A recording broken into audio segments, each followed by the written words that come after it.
Tonight on the Loudini Hard Rock and Metal Circus, the greatest hard rock and metal prog acts of all time.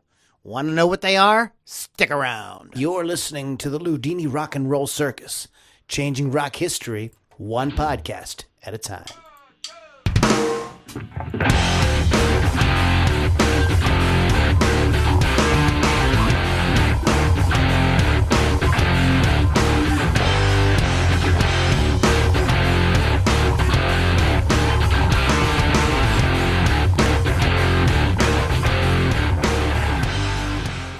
All right, boys and girls, moms and dads, grandmas and grandpas, rock and rollers of all ages, welcome back to the Loudini Hard Rock and Metal Circus. My name is Lou Lombardi, a.k.a. Loudini. And tonight on the show, the podcast, we are going to be talking about the greatest prog rock bands. We got like 10 lined up. That's a nice even number, but you know how we are. We're so... What are we? We're like, all over the place. Yeah, we're all over the place. We're like very indecisive people. So, if they say 14, well, then you'll just have to deal with that. You'll just have to cry on your little douche river. Yeah, if you want to be a little bitch, you can cry about it. So you listen to Loudini Hard Rock and Metal Circus. Our website is loudinirockandrollcircus.com. Please check back often for more great podcasts like this one. Please tune into Rock Rage Radio. You can go to rockrageradio.com, get signed up, get the app on your mobile device, and then you can listen to great hard rock and heavy metal 24/7. And you can listen to us every Sunday at noon. The Loudini Rock and Roll Circus, Hard Rock and Metal Circus, rather, is the regular featured programming at noon, Sundays noon, on Rock Rage Radio. Sitting with me tonight in the co-pilot's chair is Miss Lily V6, the Sixer. What's up? Lily is here. Yes. Since we don't have bumper music like that, I'm just going to sing. Good. You can sing all the things because I'm not going to sing anything. Oh, goodness. Anywho's, it's... Hey, didn't you have a thing going on this weekend? I had a thing this weekend. A big thing. Mm-hmm. No, you don't anymore, huh? No. Sorry. Oh, it was so big. It was like mucho grande bigo. And, we did a show. We played 20 Monroe Live in Grand Rapids. Billy, I am not Nikki Sixx's brother. Thank you, though. We're going to have a chat after this. Go ahead, sorry. Billy, you've pissed off the Sixer. Now you have to go to the naughty corner. Oh, you sit on the naughty bench for the rest of the podcast. Continue your story. Billy gets a timeout. Anyhow, we'll talk about that a little bit later on, but it was a great show. Met a lot of great people. They treated us. If you're in a band, you need to try to get out there to 20 Monroe Live. Get your band in there. They treat you freaking awesome. The crowd, they're really enthusiastic about music out there. So check it out. We'll talk about that a little bit later on. I want to tell you about the bands we're going to be playing this evening or this afternoon, depending on when you're listening. The bands we're going to have tonight we're going to have Gideon's Mob, Divine Tragedy, Maxxout, and Silk 9. Ooh, so all the things. Yeah, it's going to be a really good show. I'm looking forward to it. So I think what we're going to do is since we're going to be talking about prog, we're going to start off with prog. And this is Gideon's Mob. This is their latest album that they have out. It is called, just self-titled Gideon's Mob. London, 1963, The Blue Flame on the Loudini Hard Rock and Metal Circus.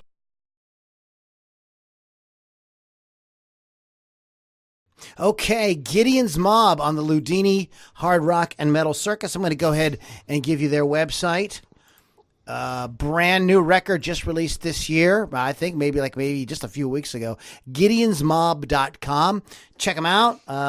If you are a progger and you're looking for like prog rock that you're not really going to hear anywhere, this is like deep shit. This is like, major indie. The record is pretty experimental. pretty adventurous. Brian Urso did a very creative guy. So check it out, gideonsmob.com, and you can get it's in all the places, Spotify and all the cool stuff. So speaking of progressive, not regressive, but progressive. We're talking about what is progressive rock? Do you want an actual definition? Because I have it. Yeah, I want to know because Lily is like the rock historian in the building. I am. And she knows all the things about rock. Well, I don't know all the things. So I know a lot of the things. What actually is the definition of progressive? The textbook definition of progressive rock is a style of rock music popular especially in the 60s and 70s and characterized by classical influences, the use of keyboards, and lengthy compositions. Also called art rock, classical rock, and symphonic rock. The style was an outgrowth of psychedelic bands who abandoned standard pop traditions in favor of instrumentation and composition. Period. Do we have, and I'm curious about this, do we know what was the very first progressive album or progressive band? We do not. But we have a big three, so says the interwebs. Okay, so what are the big three of the progenitors? They say, and I don't care who tells me I'm wrong, Dream Theater They're is not one. Now, wait a minute. This is new. This is what they're called, the big three. They're three different ones, as meaning they're three different kinds of. Okay. They didn't come up with this. This is like a new thing. Fate's Warning and Queensryche are considered to be the big three. Not the top three, not the first three, the big three. The first So you're going to have to look that up. Rock band. That's probably a good thing to look up because I didn't look that up. I mean, well, they're having this is it's like a war between Pink Floyd, Procol Harum, and the Moody Blues. That's legit. The Nice should all be mentioned as bands who paved the way for that first King Crimson album. Even the Beatles. This is something I want to mention. I did want to kind of mention the Beatles a little bit because the Beatles definitely. I think the progenitor, and you mentioned it in your definition there, of progressive was the psychedelic. Yes. Psychedelic has more jamming. In progressive, it isn't so much about jamming as it is like this section, like long sections and different sections all kind of put together. Yeah. So there's the seeds of that, or you even go back to the Beatles. But yeah, the Moody Blues, Procol Harum, the early, starting with Pink Floyd. Yes. As with most things in music, it's very hard to pinpoint the first thing. That's very like there are some like you can pinpoint like hey Robert Johnson is like he's the guy, the father of Delta Blues. But is he? Were there other guys? There were other guys. This is just what's documented. He learned that from some. I know he didn't come up with it. He learned it from the devil. I saw the movie. Oh well, yeah. That's my uncle. Yeah, that's my uncle, the devil. Yes. Okay. So it's very hard. Like I did a video. I did a podcast on why Eddie Van Halen is the most important guitarist of all time, and I had a hard time finding out who was the first guy that did two-hand tapping because that's one of the things Eddie Van Halen's famous for, and it was very difficult to nail it down because there's this guy, and every time I would study a little bit, think I had it down, I'd find out when there was somebody right before him. Apparently, there was a jazz guitarist, maybe like in the 30s. Who there's not video but pictures and recordings of him, and I can't remember who it is off the top of my head. I have to go back and look that up again. But if you think about the electric guitar, even acoustic, like if you're playing, like there's only so many things you're going to do. So one of the things you would just seems natural would be screwing around. You'd reach over and you'd pluck a note and you'd tap that on with your other hand. Like it doesn't seem like all that like crazy that people probably weren't doing that with the guitar from the beginning of the guitar. So it's the same way with the birth of progressive rock. You can't really. It's really hard to kind of go. It's like a grouping. Boom. This is it. This is it. This is the thing, and that. I mean, even like the birth of rock and roll. You can't have a real definitive answer. Yeah, it's very hard. Like, what was the first rock song? You know, we could go all over the place with that. So anyhow, but we're kind of in the ballpark there. It's kind of like late 60s, kind of is the kind of beginning of it. You know, the sort of psychedelia more. And I think bringing in some players that were more educated type players, guys that you know, really kind of like had a handle a little bit on music, were a little bit more studied, a little bit more schooled. I think too that like the whole jazz fusion. This is another thing we were talking about in my private group about Return to Forever. Is Return to Forever progressive, or is Return to Forever jazz fusion? To me, when I think of Return to Forever, I think jazz fusion. But there could be elements. But some people say no, that's progressive. Alan Holdsworth's IOU with Bill Bruford. Is that progressive or is that jazz fusion? To me, that's jazz fusion and not progressive. Here's the thing. Toto has progressive elements, but I wouldn't consider them a progressive rock band. Well, the band, a lot of people don't realize this, but until they became a sort of yacht rock band that sang these sort of like light R&B ballads, Ambrosia was a progressive band. Ooh. Their first few albums were the first 4 Journey albums are progressive. You know, it wasn't until they brought Steve Perry in and they started doing those more like concise type pop songs. So,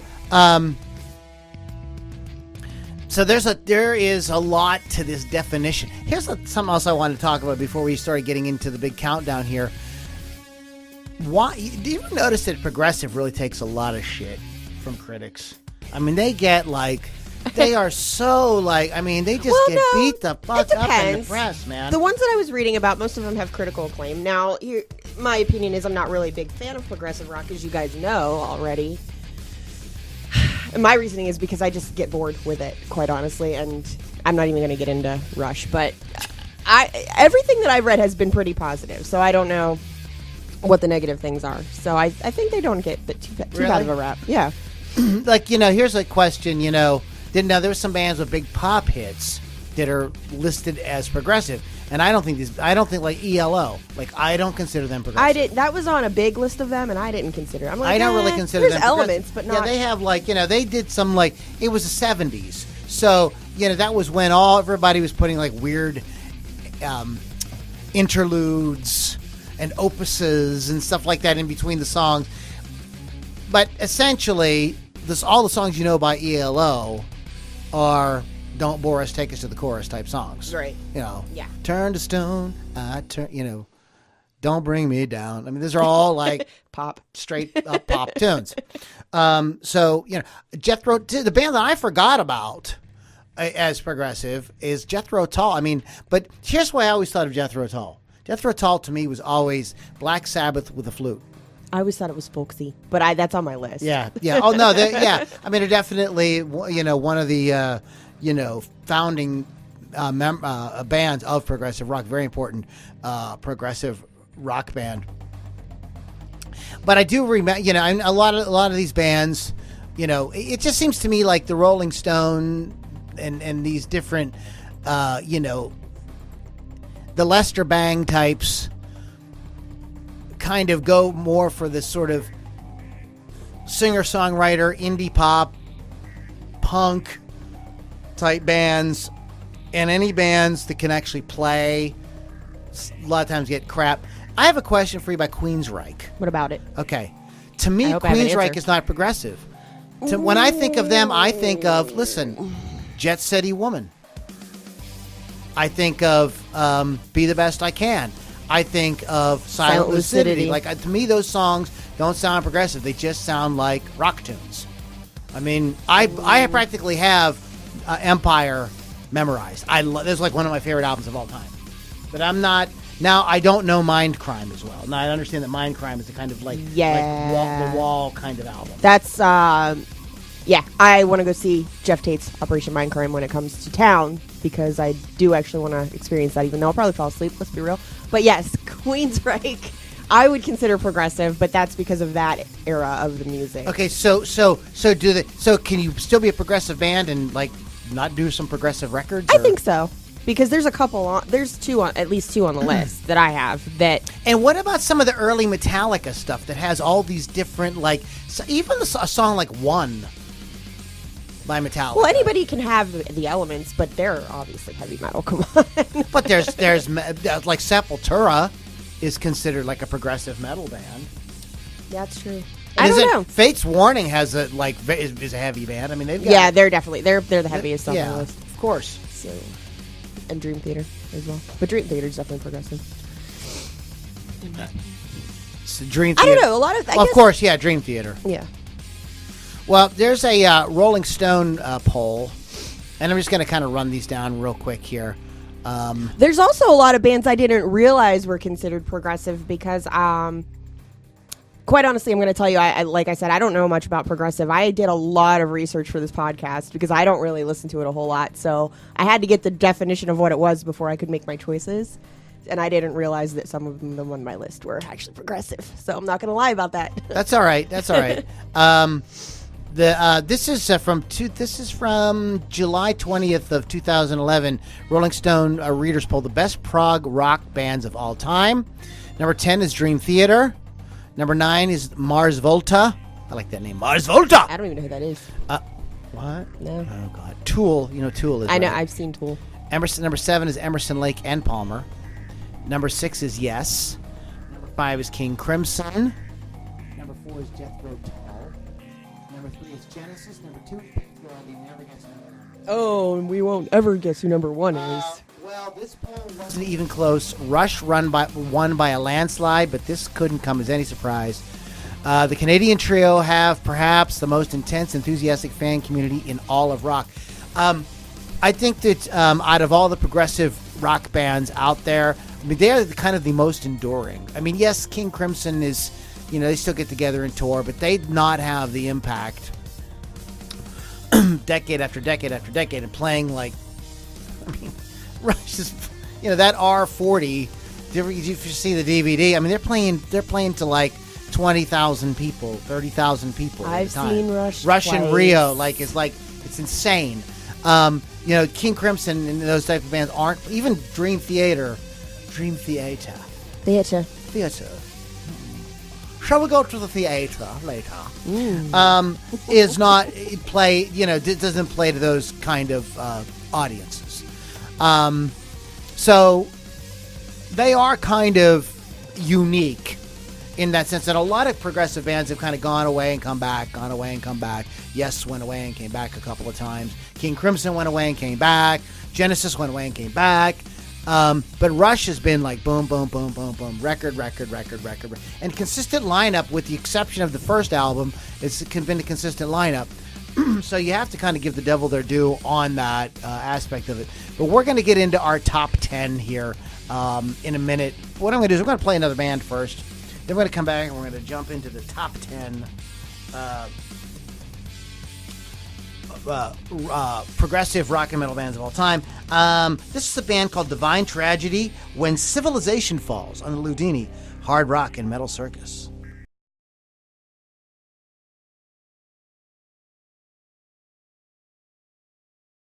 Maxxout steel-toed boots on the Loudini Hard Rock and Metal Circus.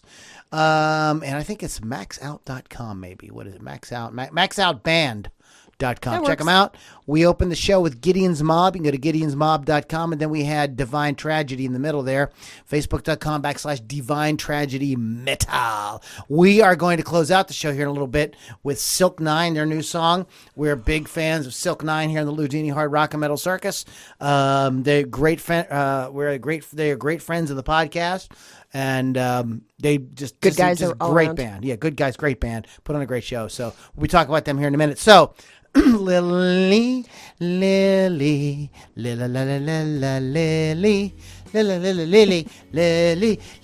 do the top 5. Go. Number 5, Nutsy, is Jethro Tull. And they are fun. They're a British rock band from Blackpool. They're fun because they have the flute, guitar, vocals, the whole thing. I got to see Ian Anderson in concert at the Palace, which was totally was just all over the place fun. He was literally all over the place with his little flute going everywhere. I've heard that I've seen video of him, and he looks like I've heard that he puts on It's a fun, entertaining show, and I discovered that I knew more songs than I thought I did by them, which was Aqualung, Locomotive Breath, Cross-Eyed Mary, Thick as a Brick, Bungle in the Jungle, and Too Old for Rock and Roll, Too Young to Die, which is my favorite one by them. And I didn't realize also they were progressive. I was just enjoying it. I didn't know what progressive meant. If you would have told her she's progressive, she wouldn't have gone. Like, I'm not going to say that. She might have. She might have not. We'll see. That progressive sucks. Actually, that was an ex-husband's band. He really liked going to. He really liked the band, son. He didn't overplay them like Rush, which is why Rush isn't on my list, guys. So I didn't mind it. So yeah, we couldn't set aside our personal feelings and be objective. We had female. Bring in okay. So what do you got?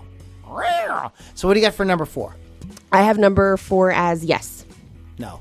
Yes. No. Truth. Okay. Although I didn't realize again this was a progressive band, I only know the songs that are popular. Sorry, I didn't know what the hell it meant. I hear progressive. I hear Rush. That's it. That's all I know. Wow. Rush, somebody really damaged you. Yes.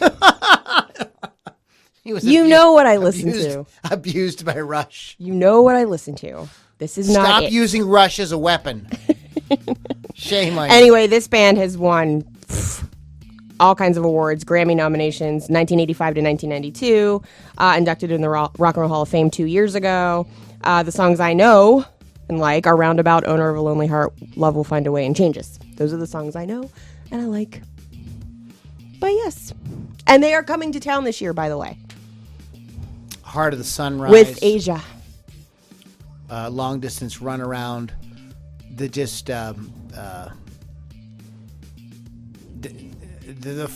album Fragile is like their magnum opus.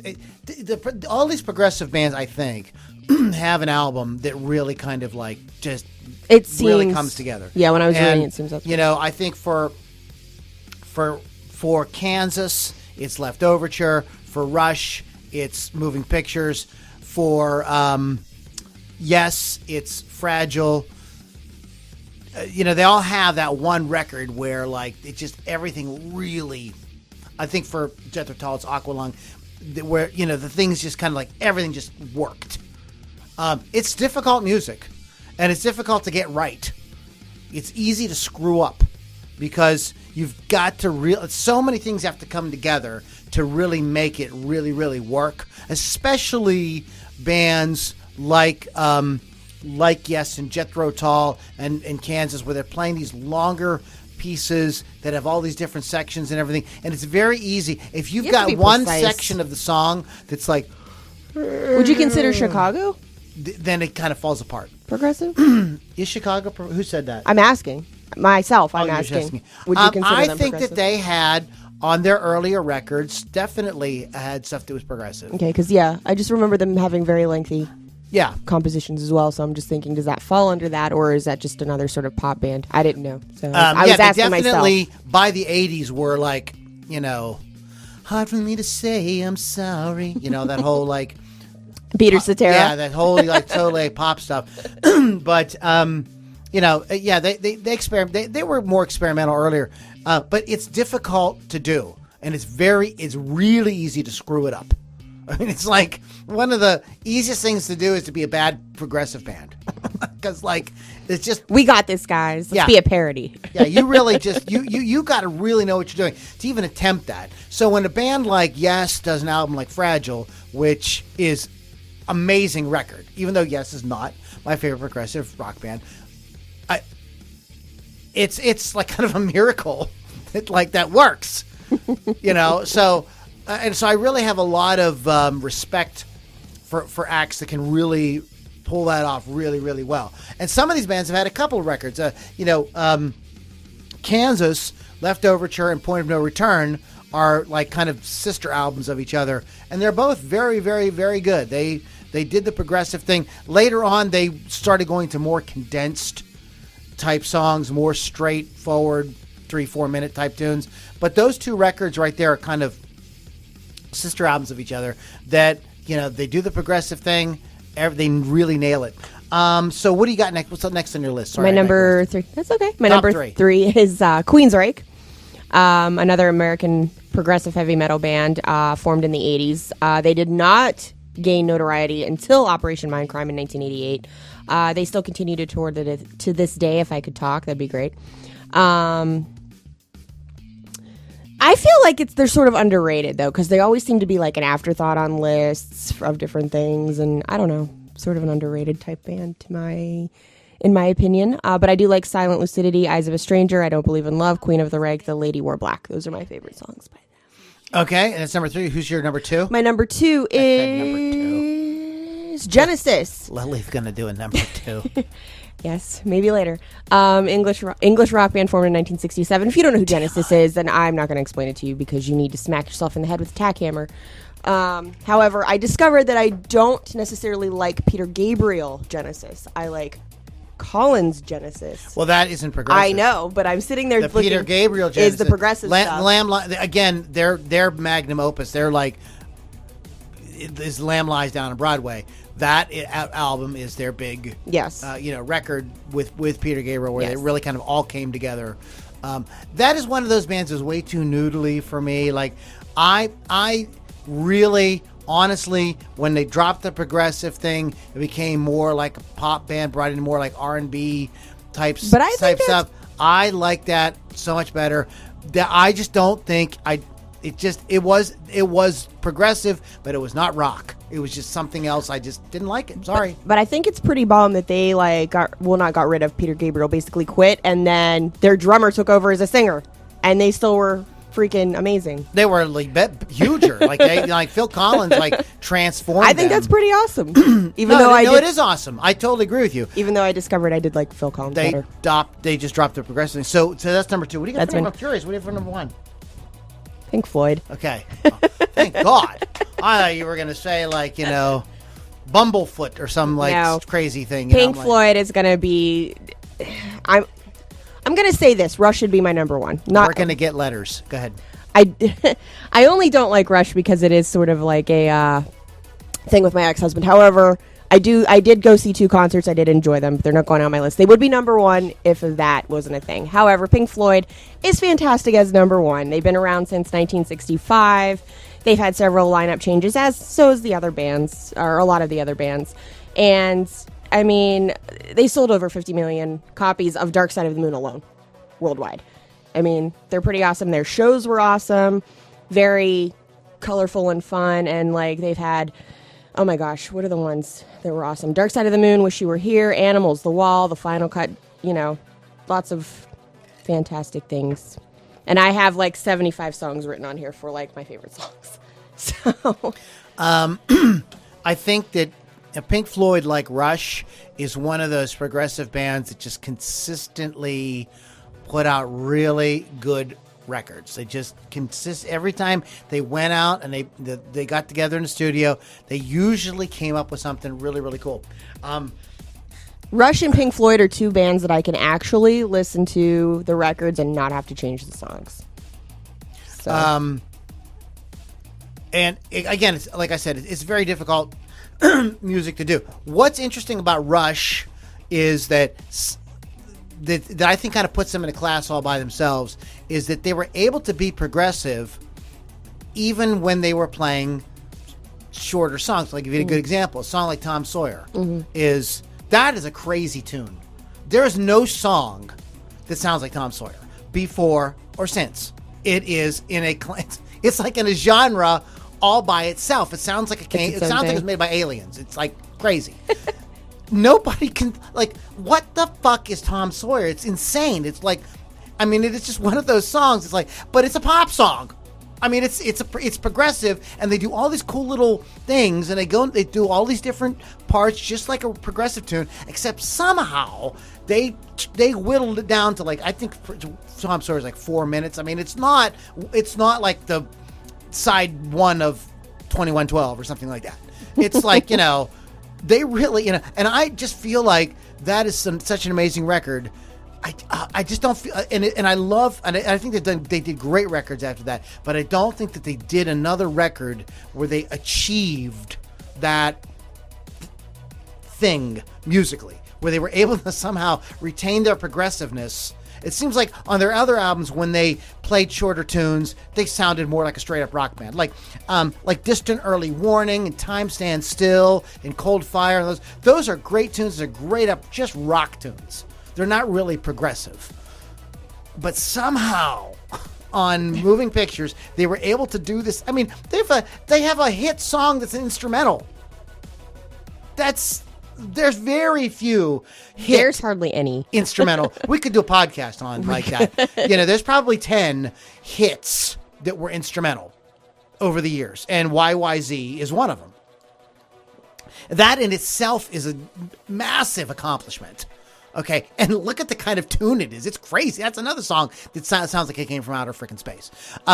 So yeah, I think Rush is in a kind of a class all by themselves. In my opinion, they transcend what progressive rock is, because they are able to do something with. And I just think I think there's a couple things. First of all, it's a testament to the amazing musicianship in the band. It's also a testament to the fact that these guys are tight. I mean, they were bros. They love each other. They enjoy spending time together, and they were really passionate about it. They wanted to play music together. A lot of these other bands, Lil, go out and, they got all kind of side projects, and they're doing this and that. And they don't keep the focus on the one thing. Right. And while I know Geddy Lee and Alex Lifeson both did solo records one time, for the most part, and I know he did Alex Lifeson does a song with the guys from that Trailer Park Boys. Oh, yeah. Well, they were on Trailer Park Boys. Yeah, right. And they're big South Park fans. I get that. But for the most part, it's been to 3 of them.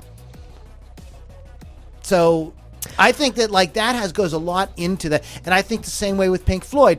Even after Roger Waters left, Richard Wright, Nick Mason, and Dave Gilmour, I think those guys were just really locked in. Mm-hmm. They knew how the 3 of them worked, how each other worked. They could play off each other really, really well. They could bring ideas together, and they knew how. It's just one of those things that you don't get when you're constantly changing members.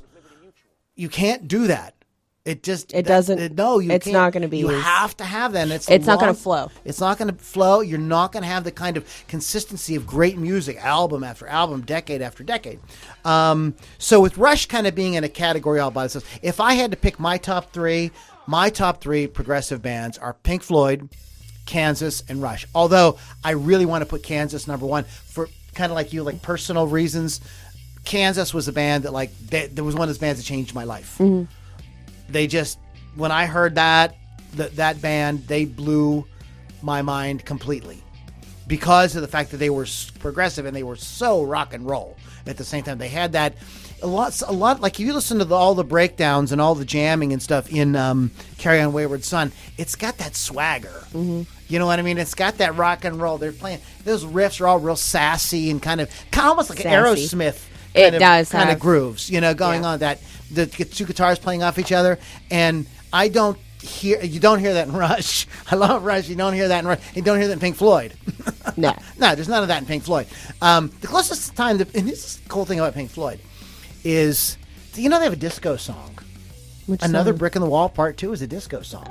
It's got the yeah. disco beat. Yeah, I get it. Yeah. I can see that. I roller skated to that song. That was going to be our class song.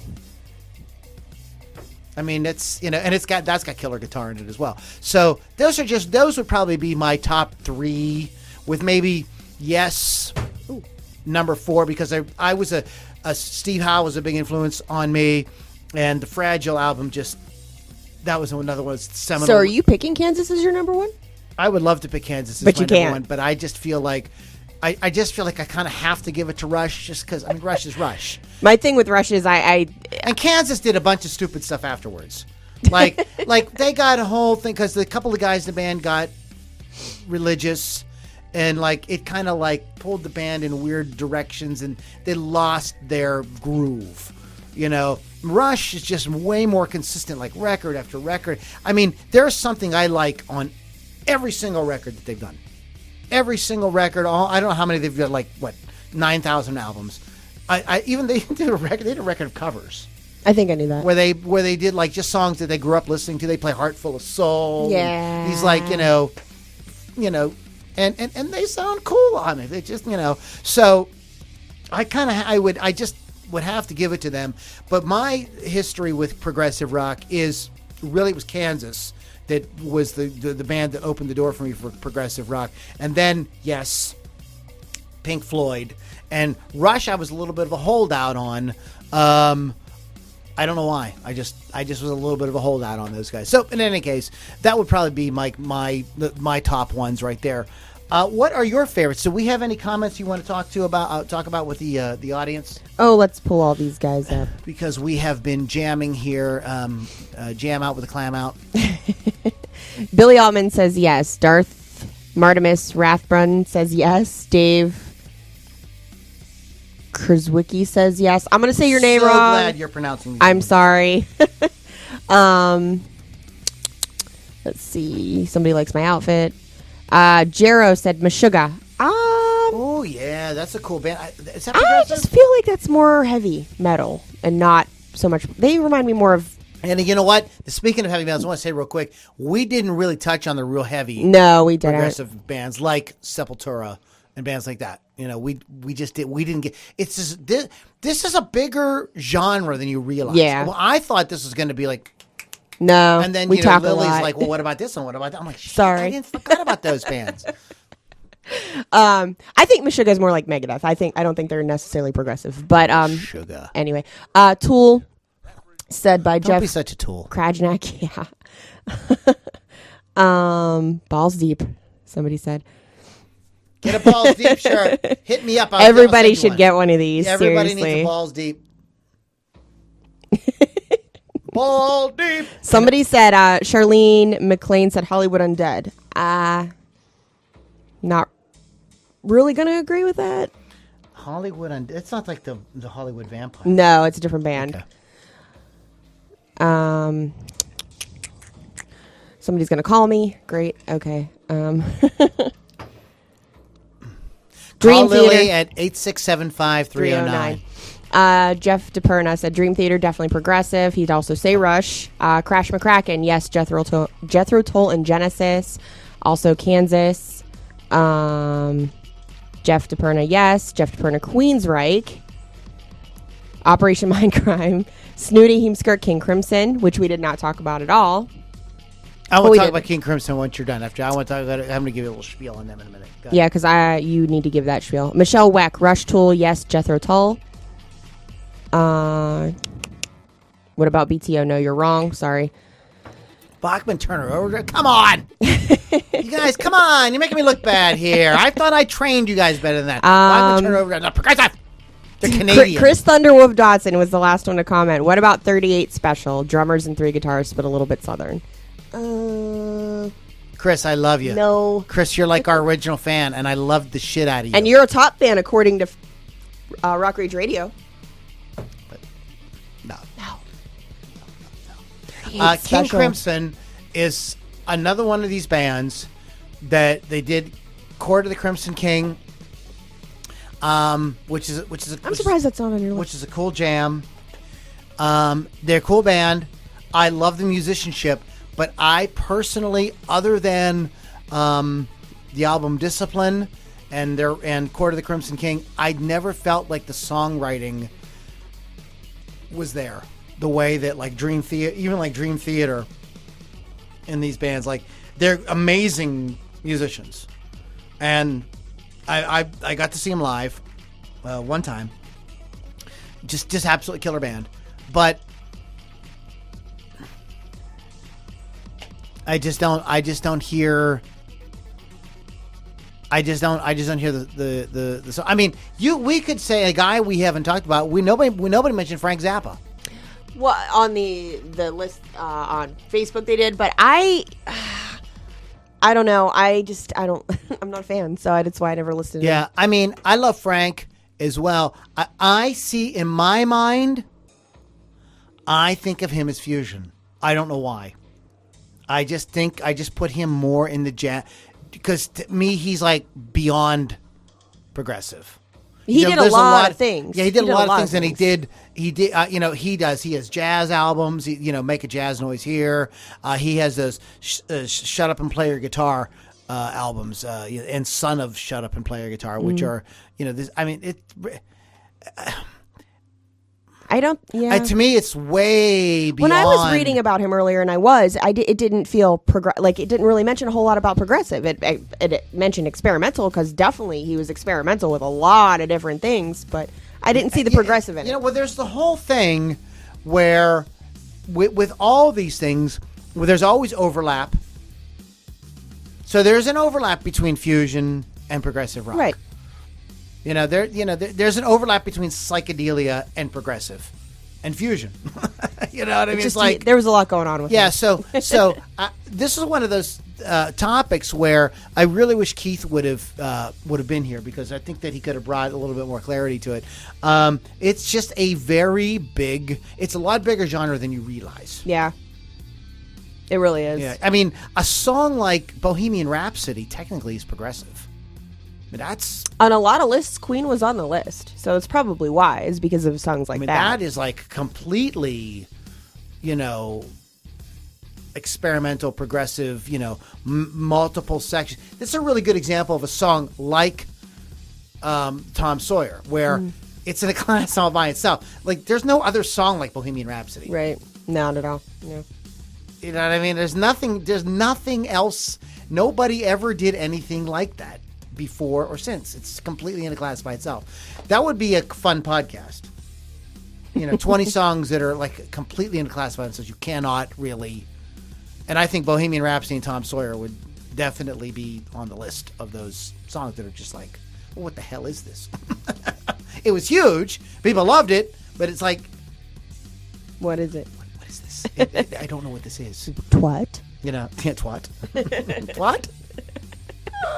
We are going to bug out of here with some Silk 9. We're just going to kind of play them as we go out. You've been listening to Loudini Rock and Roll Circuit, or Hard Rock and Roll Circus, Hard Rock and Metal Something. Circus. You want to go to LoudiniRockandRollCircus.com. Listen, guys, if you want to get access to me, on my regular page, on my main page and my other business pages and stuff like that, I'm not real interactive. If you want to hang with me a little bit more, where I kind of get mixed up with you guys a little more, you need to join my private group. You can do that at LouLombardiRocks.com. There you get exclusive music, exclusive video, exclusive conversation. It's a great community of people that are really passionate about great guitar-driven rock, progressive rock, metal, rock and roll, alternative metal, alternative rock, all there at LouLombardiMusic.com. So check that out. That's actually where we're bugging over to here in a minute for the after party. So, and that's where we hear the real juicy stories and the real dirty jokes. So you can do all that there. Lily, why don't you go ahead? You got a show come up on Rock Rage Radio. What do you want to talk about? Yes, Hot Licks with Lily 6, Thursday nights on Rock Rage Radio, 6 p.m. Eastern Time. Download the app or stream it right from the website, rockrageradio.com. All right, guys. 6 to 8. We are live on Rock Rage Radio every Sunday. You can tune in and hear the Loudini Rock and Roll Circus, where you can actually hear the songs. Imagine that. So it's, it's not us, moments of silence. Us talking amongst ourselves. So talk amongst yourselves for 3 minutes while this band plays. So anyways, we're going to wrap up the show with Silk 9. You guys have a great night, great rest of the day, and we'll catch you guys all on the next Loudini Hard Rock and Metal Circus. Take care, guys.